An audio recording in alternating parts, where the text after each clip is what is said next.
All right, I'm back. How can Nate Diaz beat Conor McGregor in the rematch? Well, basically, he doesn't have to do anything different than in the first fight, except he needs to be mentally prepared. I mean, I think that Nate may even been a little shocked in that first fight that Conor basically was just boxing. He's like, you know what I mean? I think he was kind of more expecting maybe Conor to do something else.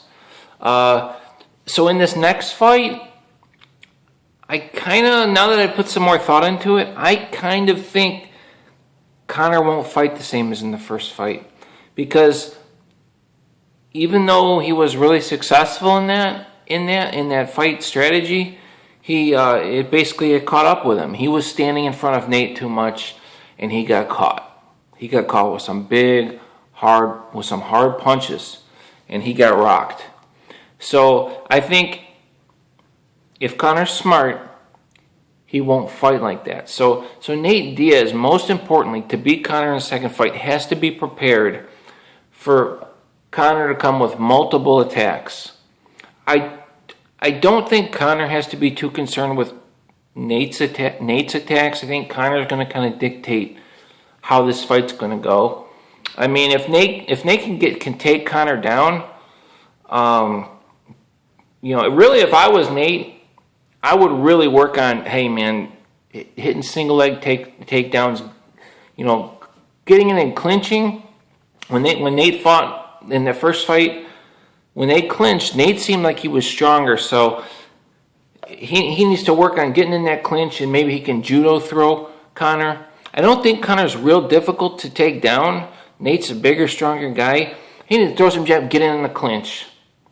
Take Conor to the mat. One leg sweep him, whatever you got to do.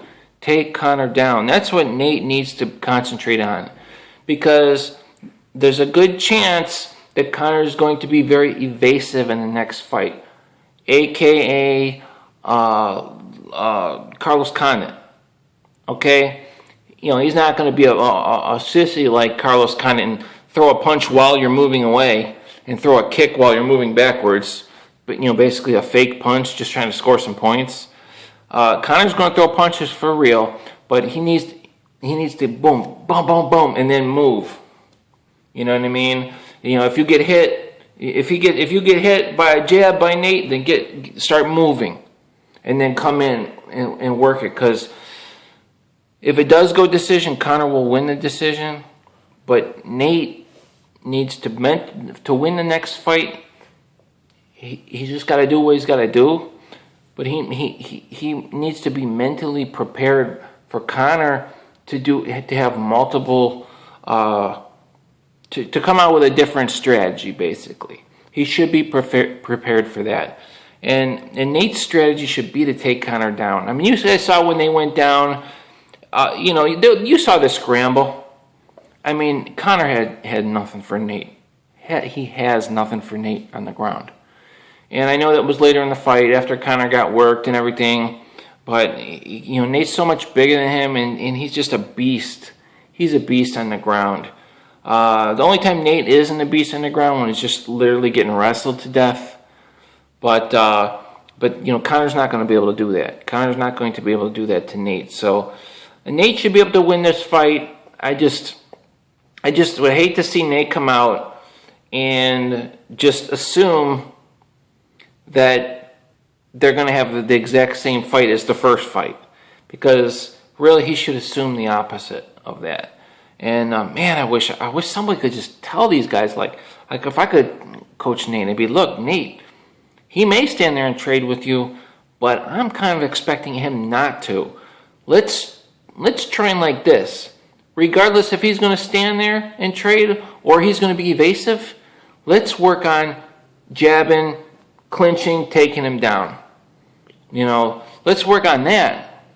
Because Nate can get in for the clinch. If he's standing, boom, clinch. They clinched in the first fight. You don't have to necessarily shoot in for a wrestler, single leg, you know what I mean, Chael Sonnen type takedown. You don't necessarily have to do that. There's other ways to take people down. And I saw that that Nate was stronger in the clinch in that first fight.